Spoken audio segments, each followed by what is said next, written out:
How CarbonLnk leakage sensors work.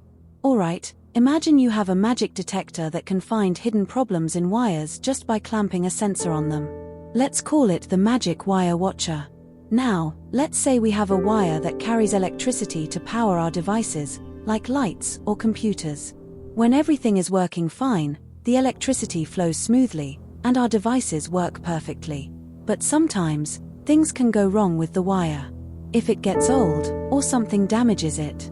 Now here's where the magic of our Magic Wire Watcher comes in. It detects something called eddy currents, which are like invisible ripples that appear in the wire when there's electricity flowing through it. When everything's okay with the wire, these ripples behave in a predictable way. But if something's not right, like a break or damage in the wire, it messes up these ripples. Our Magic Wire Watcher CarbonLnk sensors can sense these wonky ripples and alert us if there is a problem.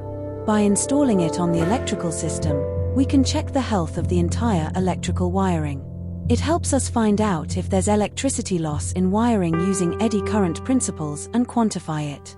We can then show you this on a dashboard so you can clearly see what is wrong and where and save money by fixing electricity losses.